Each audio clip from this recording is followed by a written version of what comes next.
Clickbait: why is the UFC remaining quiet about fighters' bad behavior? Oakland Athletics outfielder Matt Joyce called a fan an anti-gay slur in August. Major League Baseball suspended Joyce for 2 games without pay. The Athletics donated the $54,000 in Joyce's lost salary to an LGBTQ charity. Vox CDN.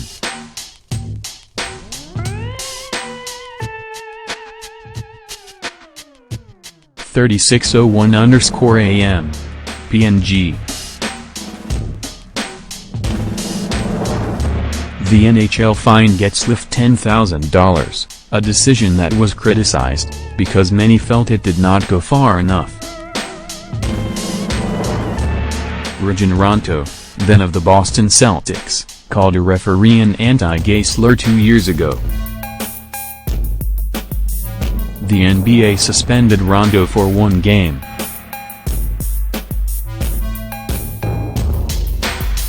That referee soon after came out as homosexual.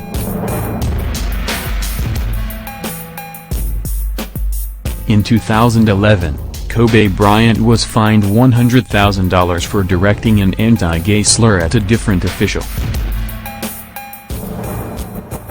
Whether it's a monetary fine or suspension, there is precedent in professional sports for some kind of punishment when an athlete uses that kind of offensive language. However, in the last 2 months no fewer than 5 UFC fighters have used an anti-gay slur, all captured on camera, and the promotion has been largely silent. Worse yet, the UFC's lack of response to hateful language has extended to physical actions perpetrated by fighters. On Friday in Australia, Fabricio Werdum was charged with common assault by the New South Wales Police Force after throwing a boomerang at fellow fighter Colby Covington, an incident that was also caught on video. 2 days later, Werdum still headlined UFC Sydney against Marcin Tybura. Other than saying it would investigate the incident to see if there was a violation of the athlete conduct policy, the UFC hasn't said a word about a pretty obvious crime that one of their fighters perpetrated on camera. In September, Werdum was involved in another altercation with a UFC peer. He and Tony Ferguson got into a heated argument during a media lunch in Los Angeles. Werdum dropped multiple anti-gay slurs at Ferguson in Spanish. Ferguson fired back with at least one of his own.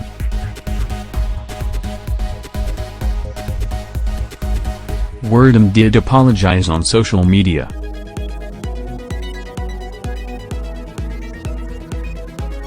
The UFC released a statement a few days later saying Werdum would do outreach in the LGBTQ community.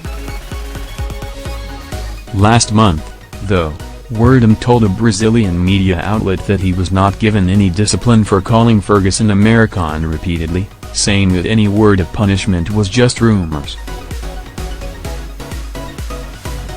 In addition to that, Werdum has a very public relationship with Chechen dictator Ramzan Kadyrov, who has publicly said he would condone violence against homosexuals in Chechnya and been called out by the United Nations for torturing and killing gay men. Werdum's lame defense for that relationship is that he doesn't get involved in politics. Since the UFC has done little to nothing to deter Werdum and his conduct, why should we expect the promotion to do anything to its biggest star? Last month, Conor McGregor reeled off a string of anti-gay slurs in a conversation with teammate Artem Lobov backstage at UFC Gdansk, which of course was caught on video.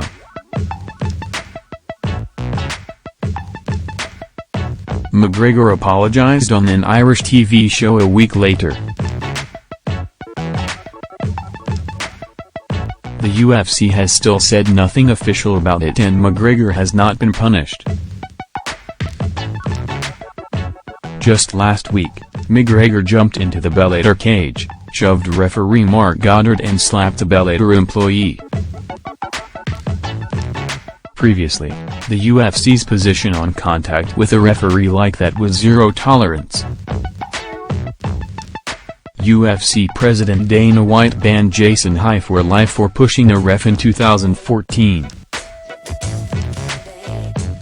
What has the UFC said about McGregor and this Dublin incident?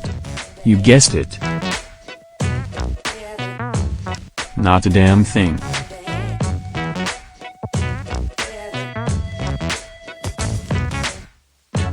McGregor apologized for that mess on social media this past week.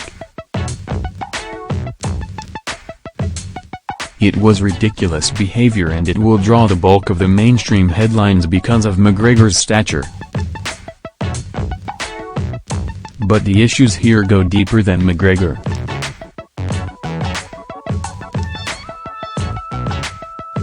Covington ran down Brazil, calling the country a dump and its people filthy animals after beating Damian Maia last month in Sao Paulo.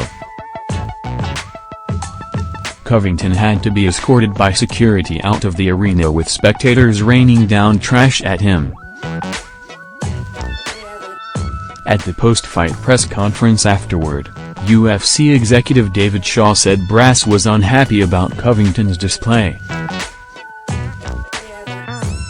But there hasn't been word of any punishment or even a warning. Maybe there shouldn't have been discipline for Covington.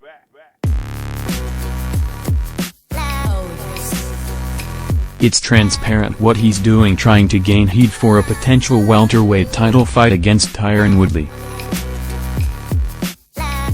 Part of his controversial rhetoric has worked. He's getting attention that the UFC has shown time and again that is needed to get big fights. But it's obvious that Covington's xenophobic comments have upset Brazilians, including his teammates, and likely led to the ridiculous scene with Werdum. Werdum committed assault on camera, but he said Covington kicked him first, which Covington has denied. Not to be outdone, Covington called Werdum an anti-gay slur on camera, his own Instagram live video, to be exact. The UFC sent Covington, who was in Cindy as a guest fighter, home after the confrontation. Jorge Masvidal also said the same slur in a verbal altercation with Michael Bisping during UFC 217 fight week earlier this month in New York. UFC fighters are not choir boys, nor should they be expected to be. And there is certainly some leeway in trash talk and even some physicality when it comes to promoting fights. McGregor and Floyd Mayweather said some horrendous things to each other leading up to their boxing match over the summer. None of these recent situations, though, will lead to a fight between any of the two men involved. It's just UFC fighters acting a fool in public, and it's a bad look. The UFC's lack of response has been the tie among all of them. No one is saying draconian punishments should be handed out, but once upon a time Nate Diaz was fined $20,000 and suspended 3 months in 2013 for calling Brian Caraway a FG on Twitter. The promotion has also had no issue fining fighters for violations of its outfitting policy. White had a smart and accurate take on the issues in an interview with TMZ early this month, following McGregor's F-word outburst in Poland. "We've had a problem with it lately," White said.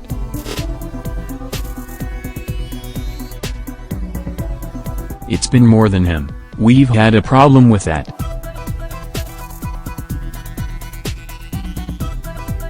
It's a thing you have to educate people on, and I've had my history with it myself. So it's definitely a problem, and it's something we need to focus on. White has said before that using an anti-gay slur in a video rant was the biggest regret of his career. No one would ever accuse White of being a social justice warrior, so he's worth listening to on this topic. In any other sport, there would be some action taken on Werdum, McGregor and others, and the UFC is in the middle of some kind of weird, homophobic slur epidemic. It's time to put an end to it.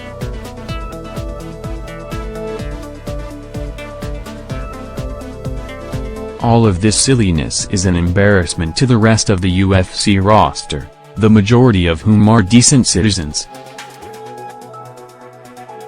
Fighters are badasses and warriors.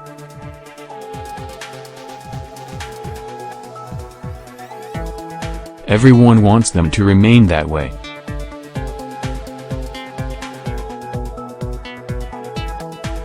But they are also professional athletes, competing in an organization that was bought for more than $4 billion last year. It's 2017 and there's no excuse for that kind of ignorance, even for men and women who make their living fighting in cages. The UFC is hoping to make big money on a new television broadcast deal next year. These things can add up and spiral out of control.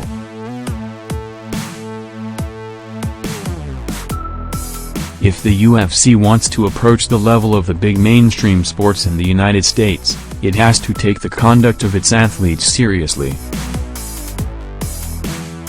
A response is necessary before it gets even worse.